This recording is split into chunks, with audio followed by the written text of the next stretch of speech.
İstedadlı pianoçu Talih Hacıyev haqqında yazmaq fikrinə düşmüşdüm. Musiqi aləmində tanınmış sənətkarlarla görüşlər zamanı sözarası belə bir sualla müraciət eləyirdim. Bir musiqiçi kimi Talih haqqında nə fikirdəsiniz? Maraqlı və sevindirici bu idi ki, fikirlər bir-birini tamamlayırdı. Əla sənətkardır, deyirdilər, xüsusilə pianoçu kimi. Adama elə gəlir ki, onun barmaqları şirmai dillər üzərində daha cəld hərəkət eləyir. Sanki alət özü də başqa cür səslənir. Mən bilərəkdən onların adlarını çəkmirəm. Çünki Talih Hacıyev rəhbərlik etdiyi fərəh, əvvəllər adı Bəyaz Çiçəklər idi. İnstrumental ansambl ilə demək olar ki, bu sənət adamlarından bir çoxunun yaradıcılıq gecələrində iştirak etmiş, bir qismi ilə isə zəhmət adamları ilə görüşlərin iştirakçısı olmuşdur. Onlar Talehin necə alqışlarla qarşılanmasını öz gözləri ilə görmüşlər. Bəs nə üçün bu vaxta qədər dövrü mətbuatda Talih haqqında heç bir yazı verilməyib? Halbuki sənətə dolayı yollarla gələnlərin adlarına tez-tez rast gəlirik. Türkiyənin Tərcüman qəzeti həmyerlimizin sənəti və sənətkarlığı barədə 9 mart 1988-ci ildə geniş yazı verərək onu əvəzolunmaz sənətkar adlandırmışdır.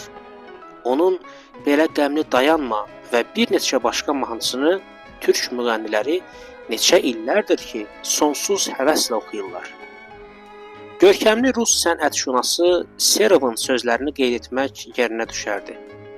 Hamı sənətkar ola bilməz, amma hamı sənəti sevib başa düşə bilər. Başa düşənlər isə sənəti və sənətkarı təbliğ etməkdən çəkinməməlidirlər. Talih musiqiçi ailəsində dünyaya göz açıb. Onun anası Respublikanın əməkdar incəsənət xadimi, bəstəkar Şəfiqə Axundovadır. Necə deyərlər, bələyi musiqi ilə bələnib, laylası musiqi ilə çalınıb. Sözsüz ki, onların evlərinin qapısını neçə musiqiçi açmışdır. Yaradıcılıq görüşləri, fikir mübadilələri və hətta bəzən də mübahisələrində balaca Talih söhbətlərə qarışmasa da onları eşitmişdir. Uşaq qəlbi ağvərəqdir, ora nə düşdüsə əbədidir. O zaman sənətin dərinliklərinə o qədər də varmayan Talih, illər keçdikcə götür-qoy edərək, uşaq xəyalında yaşayan sənətkarların məsləhətlərindən yaradıcılığında həmişə bəhrələnmişdir. O 6 yaşından pianoda sərbəst çalmağa başlayıb. Hətta 7 yaşında Şövkət Ələkbərovanı solo konsertdə müşayiət etmişdir.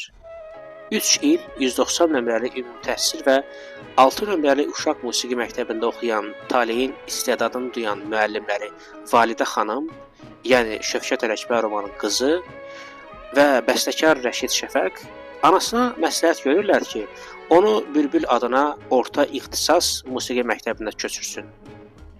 Qəbul imtahanlarında Talih Chopinin məşhur Si minor valsını ifa edir. Komissiyanın sədri mərhum bəstəkarımız Nazim Əliverdibəyov tərəddüd etmədən onu məktəbə götürür. 7-ci sinifdə oxuyarkən Talih özü kimi bacarıqlı şagirdlərdən ibarət ansambl düzəldərək məktəbin bütün tədbirlərində əlvan proqramla çıxış eləyir. Yosif Sebastian Baxın Jaconna və Sergey Raxmaninovun ikinci konsertini ifa eləyərək Talih konservatoriyaya qəbul olunur. Arzu arzudan doğur deyirlər. Talih konservatoriyada təhsil alarkən qəlbində vokalla da məşğul olmaq arzusu baş qaldırır. Konservatoriyanın vokal müəllimlərindən Şövkət Məmmədova və Kamal Kərimov səs diapazanını yoxlayırlar.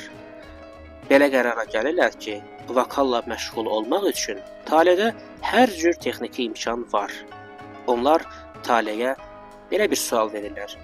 Vokalda kimi şöbəsində məşğul olmaq istərdin? Talih uşaq sadəlövlüyü ilə hər ikinizin cavabını verir. Rektorluq paralel olaraq onun vokalla məşğul olması haqqında xüsusi qərar verir. Respublikanın xalq artisti, bəstəkar Süleyman Ələsgərov tələbə Talehin qeyri-adi pianoçu olduğunu görür və onu konservatoriyanın xalq çalğı alətləri orkestrinə pianoçu, konsertmeyster kimi işə dəvət edir. Orkestr ilə qastrol səfərlərinə çıxan Tale az müddət ərzində musiqi sevərlərin rəğbətini qazanır. 1980-ci ildə Beethoven müsabiqəsində iştirak edərək o bəstəkarın 8-ci simfoniyasını çalır. Maraqlı burasındadır ki, müsiflər heyətinin sədri, tanınmış Alman musiqişünası heyrətini gizlətmir və ifaçı üçün mexaniki cəhətdən mürəkkəb olan bu əsəri Azərbaycanlının belə məharətlə ifa eləməsi təqdirə layiqdir, deyir. Tale müsabiqədə Alman musiqicisindən sonra ikinci yer tutaraq xüsusi diploma və mükafata layiq görülür. Xalq şairi Səməd Vurğunun Komsomol poemasının musiqi tərtibatını ustalıqla verdiyi üçün o 1-ci Ümumtürk Festivalının laureatı olmuşdur. Şəfiqə Axundovadan ana kimi yox, məhz bir bəstəkar kimi Taleyin sənətinə bəslədiyi rəğbəti öyrənmək istədim. O susdu. Təvazökar qadının məna dolu gözləri isə çox şey deyirdi. O, sənətkara el qiymət verməlidir, deməklə kifayətləndi. Stolun üstündəki onlarca hədiyyə, avtoqraf, dövrlərə yazılan sözlər, istedadlı müğənnilər Taleyin rəhbərlik etdiyi Fərəh instrumental ansambl ilə tez-tez səhnəyə çıxmağa üstünlük verirlər. O, öz üzərində daim yorulmadan işləyir, sənətkarlığını təkmilləşdirir, başqalarından da bunu tələb eləməyi bacarır. Ansambla istedadlı gəncləri cəlb edir, onlarla həvəslə məşq eləyir. Taleyin dediyinə görə, ansamblın üzvlərindən Səbinə İskəndərova, Xanım Qafarova, Natəvan Qasımova, Hafiz Hüseynov ümidverici gənclərdir. Tale mahnı bəstələməyi də yaddan çıxarmır. Onun bəstələdiyi Bəxtəvərlik, Gözləyin bizi, Seviləndə, sevəndə, Bu sevda, Belə qəmli dayanma, Nələr keçər və sair onlarca mahnıları müğənnilərin repertuarındadır. Söhbət əsnasında Taleyə verdiyim suallardan biri də bu idi. Azərbaycan musiqisinin hansı cəhətlərinə üstünlük verirsən? O belə cavab verdi. Bildiyiniz kimi mən musiqiçiyəm, məni yaşadan musiqidir, lakin sənətşünas deyiləm.